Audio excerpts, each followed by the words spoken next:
All right, good evening, everybody. I'm going to go ahead and call it evening since it's getting dark. Good evening, everybody. My name is Tanisha, and I'm joined here with another library person, Miss Amanda, and we're doing tonight celebrations around the world, Diwali.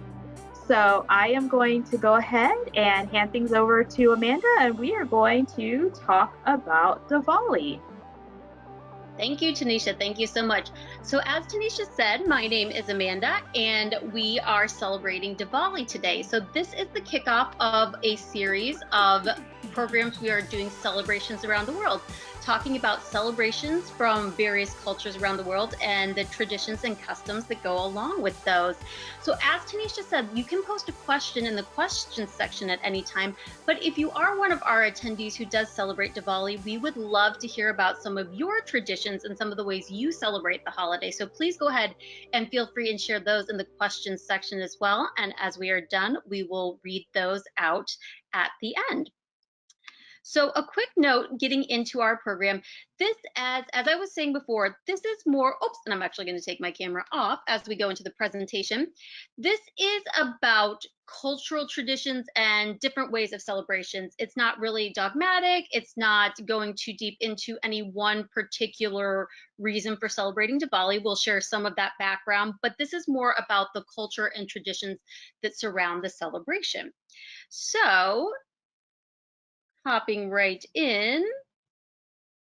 What is Diwali? So Diwali is the biggest, brightest, and probably one of the most important festivals in India. It is a 5 days festival that's celebrated in the fall, and it's more popularly known as the Festival of Lights.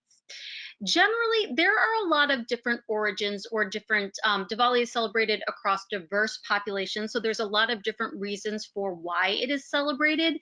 But one of the most basic tenets across different celebrations is it celebrates the triumph of good over evil. And we'll see that in some different examples of the celebrations. As it is known as the Festival of Light, Diwali actually comes from the Sanskrit word Deepavali, which means rows of lighted lamps. And we're going to see, if you can see in this first picture, we have the bottom picture on this slide and the top left picture. We have a picture of some of these lighted lamps, which are known as diyas. We will see the way light is incorporated not only as the kind of origin and the reason, the celebrating of that triumph of light, triumph of good, but how the actual light is incorporated into the celebration of the festival. And there are many examples, like I was saying, of good over evil historically and from different doctrines.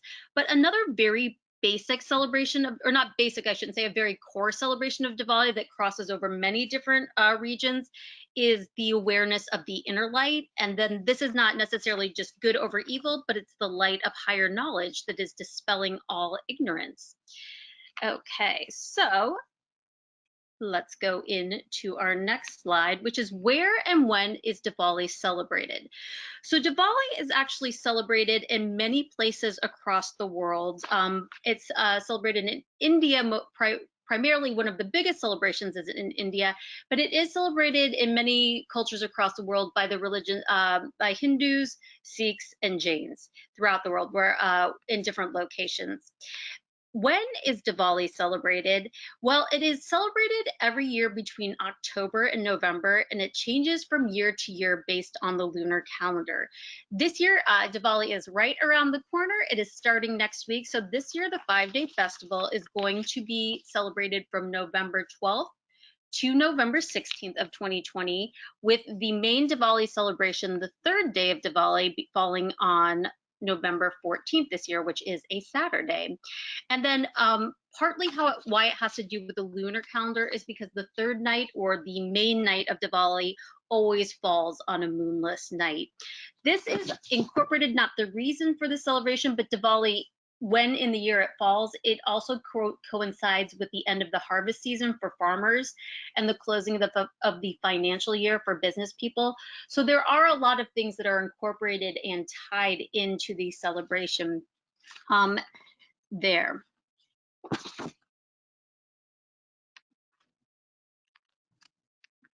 There we go.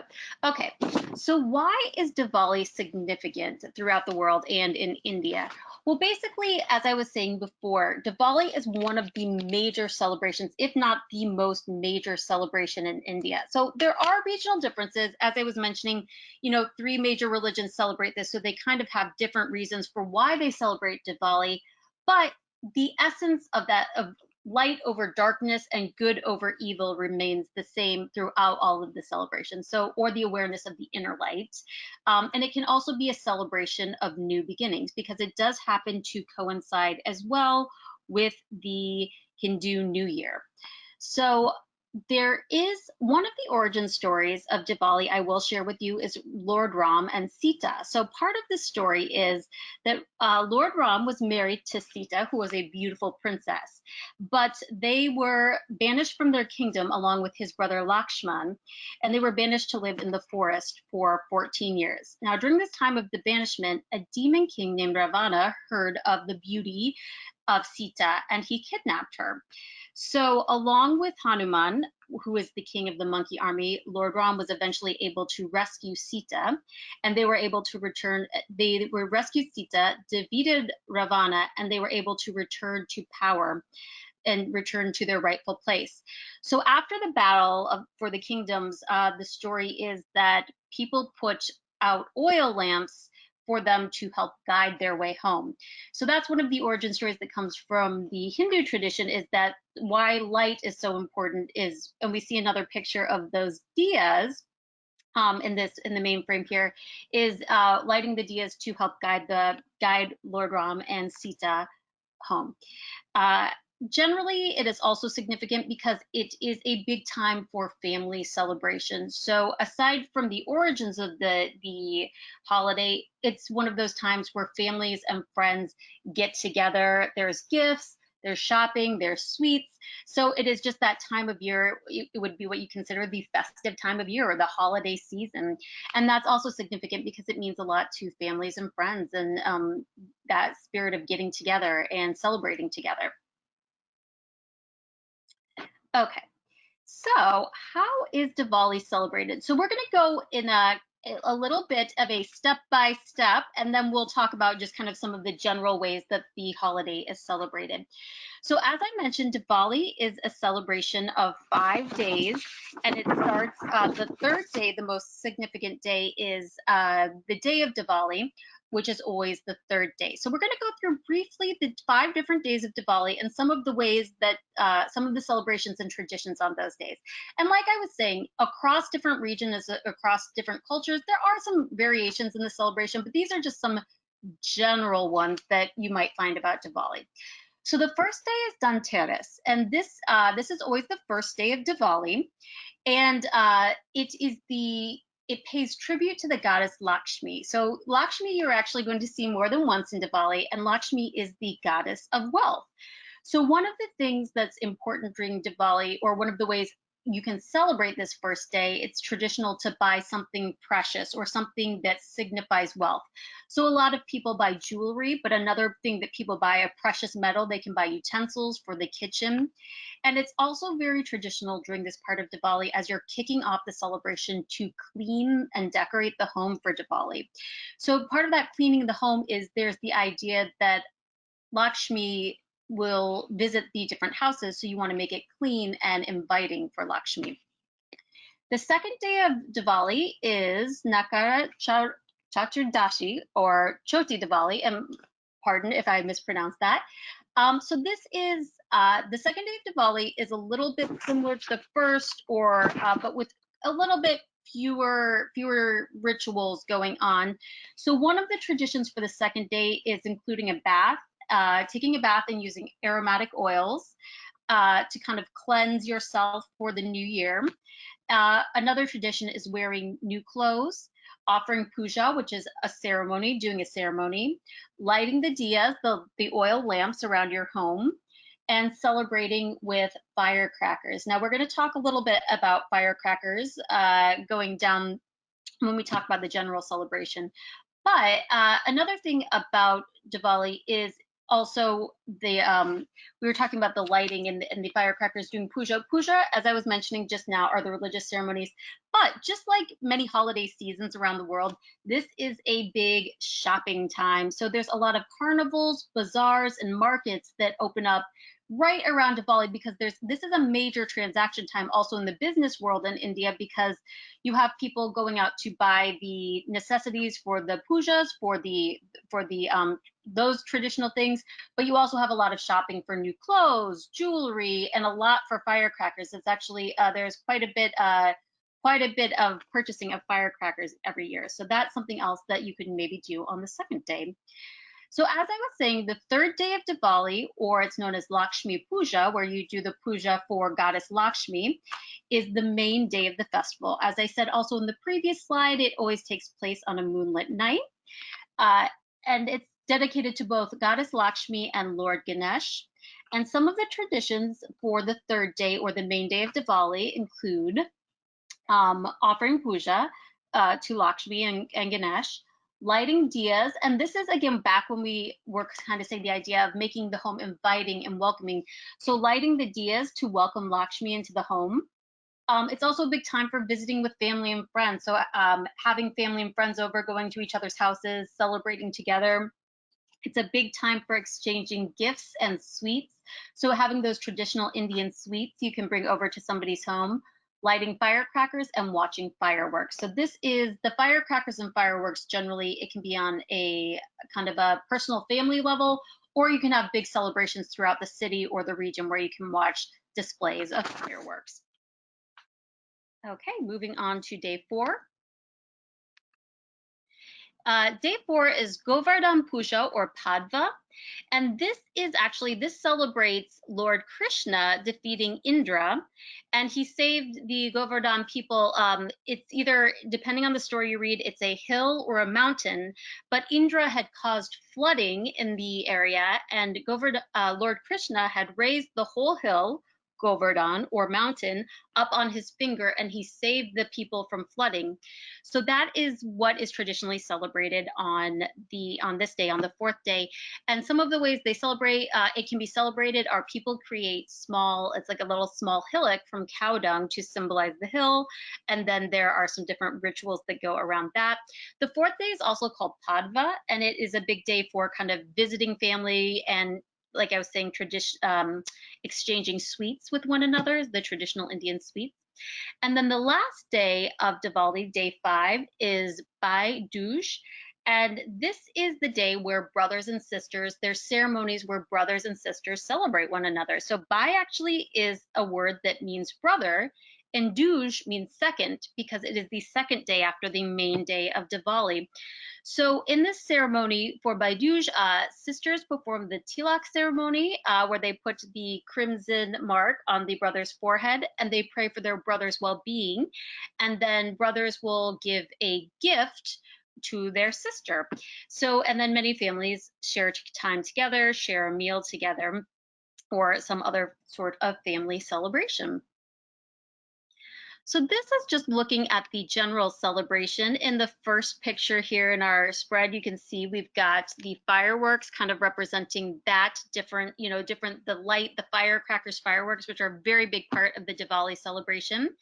In the second picture, we've got a picture of some traditional dessert that might be shared or given as a gift during Diwali. The third is inside a home. It's lit with the diya, and then it's kind of lit with sparklers. And actually, the fourth picture, which is something we haven't touched on yet, is a picture of a rangoli. And then I'm going to go back. I think we have it in a previous slide, a better picture of that.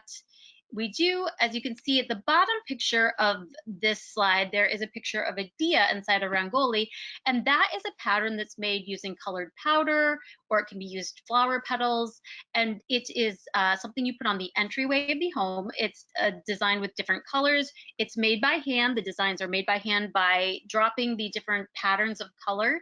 You put it on the entryway of the home, and it is a welcoming, inviting sign, especially on day 3 of Diwali, the main day, a welcoming sign for not only your guests and family, but for goddess Lakshmi.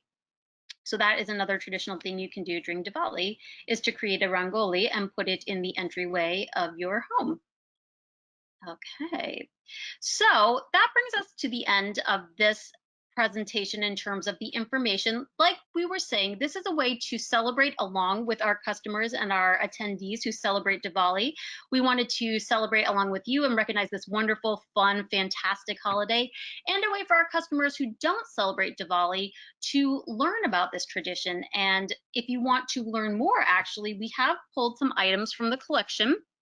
Um, we have a great number of, or a great array of books for children and some books for adults. So the books for children, they run the gamut of fiction or nonfiction. We've got here the purple book in the corner, Diwali, that's a board book. So we've got it for our youngest learners. We've got some fiction books, but we also have Prince of Fire, The Story of Diwali, and in the bottom right-hand corner, Diwali. Those are informational books where you can learn more about the celebration and how the origins and the traditions. On the overhand on the right side of the page, we do have some different cookbooks from our collection, Cuisines of India, Authentic Regional Cuisine of India, and Indian Spice Box. So as we mentioned, food and desserts and sweets are a big part of this celebration. So if you want to go in and find some recipes that would be great for celebrating Diwali, we recommend you check out one of these books and find some great, delicious recipes. And this is just a sampling of what we have in the collection. You can find more at hcplc.org/books. So Tanisha, now that we are nearing the end of the program, why don't we go ahead and we're going to pull up our contact information, but let's go ahead and come back on camera and we will see if there are any questions or if anybody has shared any information from the audience or about their celebrations and how they celebrate with their family. Okay, so while we're waiting for any questions here, I also put some links into the chat box. So the first link is for our fall reading challenge, which is currently happening. It'll be happening through the beginning of December. So if anyone is interested in taking part of that, the link is there. It's ongoing. You have a chance to win some awesome prizes. You have a chance to read some awesome books. Can't go wrong. And also, Amanda, I don't know if you wanted to mention our program happening later this week. I do want to say, though, about the Fall Reading Challenge. If you've attended tonight, you have already earned one of the badges for the challenge. I believe, Tanisha, that's correct, by attending an online virtual program. So sign up. You've already got one badge done. Like Tanisha was saying, could be eligible for some wonderful prizes. I do want to let you know we do have a very special story time coming up on Friday, November 13th, so it will be on the second day of Diwali. We will be celebrating. We will have special guest presenter Tara Bikasani. She is the lead of the Rudram Dance Company. She will be joining us for a Diwali story time. So this is for our younger audience for ages 3 to 6, but it's a great time to read some stories. We're going to sing some songs, share some craft ideas, and celebrate Diwali all together. So that link is that is Friday the 13th. It is at 11 a.m. We would love to see you there. The link is there. All you have to do is click on the link to register. All right, Amanda, it looks like we have a couple of questions or comments. So we have someone in the audience saying that they celebrate Diwali and do fireworks. I think you can't go wrong with any holiday that incorporates fireworks. So I think it's always fun when you can, set off some fireworks. So that's awesome. That's great to know that we have people who are watching us this evening who also celebrate the holiday. We also have someone requesting if the slides are available. We will go ahead and reach out to you via email about that. So we do have your email on file, so we will go ahead and reach out to you tomorrow about that. We can send the slides, but a reminder to that, as Tanisha was saying, in the next few days, it will also be available on the library YouTube channel if you do want to go back and revisit the program, just the video of the program as well. All right, and I saw from the same person, I saw that you had a question about a previous program. I will be responding to you about that one tomorrow. Okay, well, it looks like we have run out of the questions and we are also at the end of our time. So I do want to thank everyone for joining us this evening, and we hope we will see you on the 13th for our Diwali story time. All right, thank you for joining us. Have a good evening.